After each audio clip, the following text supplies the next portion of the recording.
এগুলো নিয়ে কথা বলবো না, এটা নিয়ে কথা বলেন, আমি এগুলো নিয়ে পরে কথা বলবো। হ্যাঁ বলেন। হ্যাঁ, আমি মিথ্যা মামলা নিয়ে আমার বিরক্তি এবং আপত্তি বহুবার প্রকাশ করেছি। দেখেন, আচ্ছা, দৃশ্যমান বোধহয় আপনাদের খুব প্রিয় শব্দ পরিণত হয়েছে না? এই যে আপনাকে এতগুলা সংস্কার বললাম, এগুলি দৃশ্যমান লাগছে না? এটা কি রাষ্ট্রীয়ভাবে না? একটা বিচার বিভাগ স্বাধীন করার জন্য এতগুলা আইন করা হচ্ছে, একটা বিচারকে দ্রুত হয়রানি মুক্ত করার জন্য এতগুলা সিআরপিসি সিপিসি সংস্কার করা হচ্ছে। এগুলি কিচ্ছু না, খালি আপনার কি মানে উচ্চকক্ষ নিম্নকক্ষই সব। উচ্চকক্ষ নিম্নকক্ষ এগুলি তো করেই এইসব কাজ করার জন্য। আপনাদের কাছে মানে আমি সরি, আপনাদের কাছে মনে হচ্ছে যে এগুলি হয়তো খুব গুরুত্বপূর্ণ সংস্কার না, এগুলি অনেক গুরুত্বপূর্ণ সংস্কার। এরকম আমারটা আমার মন্ত্রণালয় বললাম, অন্য অনেক মন্ত্রণালয়ে কাজ হচ্ছে, ওনারা আপনাদের ধীরে ধীরে বলবেন।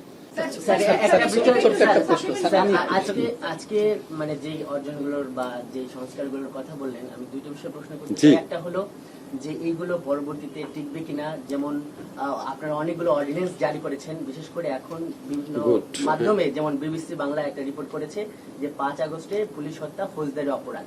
সো এই যারা বিপ্লবী বা আপনি আমাকে যে প্রশ্নটা করছেন এটা উত্তর দেই, এটা খুব গুরুত্বপূর্ণ প্রশ্ন যে আমরা যে সংস্কার করলে ওটা থাকবে কিনা।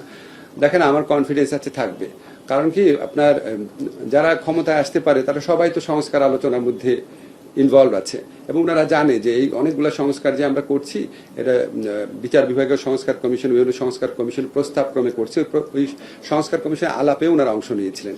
আর একটা কথা হচ্ছে কি যে এত স্যাক্রিফাইস, এত মানে রক্ত ক্ষয়, এত আত্মদান তো বাংলাদেশের মানুষ কখনো আগে করে নাই। তারপরে একটা মানে আমাদের এই জুলাই গণ অভ্যুত্থানের পক্ষে রাজনৈতিক দলগুলোর মধ্যে থেকে তো ক্ষমতায় আসবে, তারা আপনার এইটা রাখবে না, এটা আমি বিশ্বাস করতে চাই না।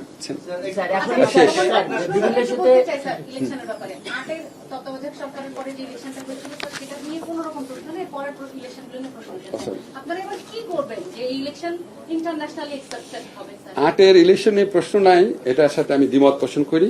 আটের ইলেকশন নিয়ে প্রশ্ন তোলার অবকাশ আছে, আপনারা যারা সাংবাদিকরা আছেন কাজ করেন, অনেক ভয়াবহ তথ্য পাবেন আটের ইলেকশন নিয়ে।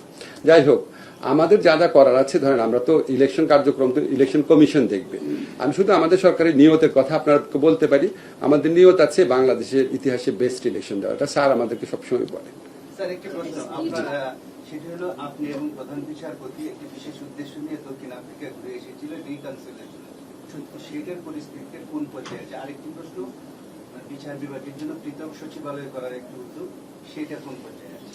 আমরা যে আপনার যে ইয়ের কথা বললেন, সচিবালয়ের কথা যেটা বললেন,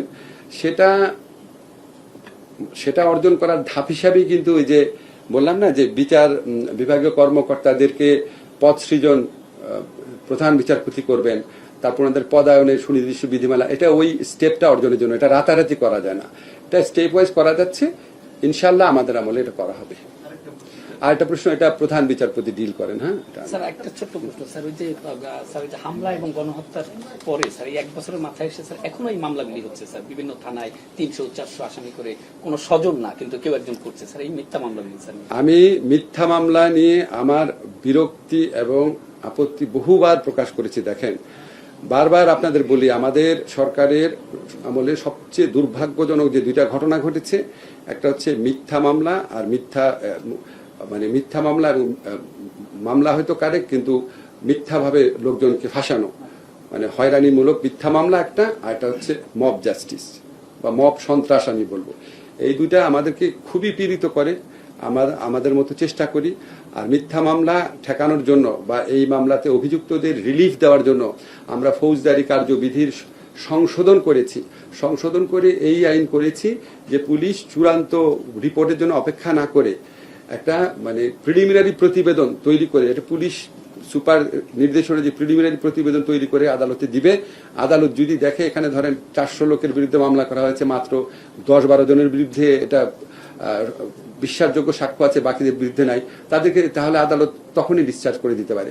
কিন্তু এই মামলাটা অপারেশনালাইজ করার দায়িত্ব হচ্ছে স্বরাষ্ট্র মন্ত্রণালয়ের, ওনারা অলরেডি কিছু উদ্যোগ নিয়েছে, ইনশাআল্লাহ কিছুদিনের মধ্যে এটা সুফল পাবেন। স্যার, একটা প্রশ্ন নেবেন স্যার, সেটা হলো যে 15 জুলাই থেকে 8 আগস্ট পর্যন্ত লাস্ট কোয়েশ্চেন। হ্যাঁ, একটা অর্ডিন্যান্স জারি করেছেন স্যার আপনারা, মানে দায় মুক্তি দিয়ে যে যা যা হয়েছে। এখন স্যার নতুন না, না। করে বিভিন্ন জায়গায় আমার এটা বিষয় প্লিজ, আমার এটা বিষয় জুলাই ঘোষণাপত্র এগুলোতে মানে না, আমি এগুলো নিয়ে কথা বলবো না, এটা নিয়ে কথা বলেন, আমি এগুলো নিয়ে পরে কথা বলবো। হ্যাঁ, বলেন। হ্যাঁ, আপনাদের সময় বেশি নেই, কারণ জি। নির্বাচন তো সময় মতো হচ্ছে, যেভাবে হচ্ছে সেই সময় জি। হবে কিনা। তার আগে স্যার আপনাদের যে ম্যান্ডেট গণহত্যার বিচার এবং সংস্কার, এই এক বছরের সরকার সংস্কারের জায়গাটা কোন জায়গায় আসলে দৃশ্যমান হয়েছে? আচ্ছা, দৃশ্যমান বোধহয় আপনাদের খুব প্রিয় শব্দ পরিণত হয়েছে না? এই যে আপনাকে এতগুলা সংস্কার বললাম, এগুলি দৃশ্যমান লাগছে না? of course, আমি রাষ্ট্রীয়ভাবে বলছি স্যার, সংস্কার এটা কি রাষ্ট্রীয়ভাবে না? একটা বিচার বিভাগ স্বাধীন করার জন্য এতগুলা আইন করা হচ্ছে, একটা বিচারকে দ্রুত হয়রানি মুক্ত করার জন্য এতগুলা সিআরপিসি সিপিসি সংস্কার করা হচ্ছে।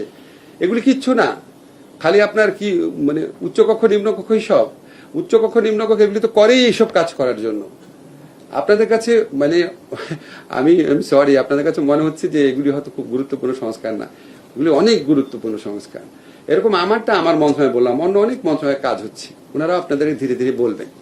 হ্যাঁ, এর সাথে যে গণহত্যার বিচার এবং নির্বাচনের সময়সীমা তা- আচ্ছা, গণহত্যার বিচারে কি সময়সীমা বলা যায়? নির্বাচনের সময় নির্বাচনের সময় তো জাস্ট ওয়েট করেন, কিছুদিনের মধ্যে ঘোষণা শুনবেন।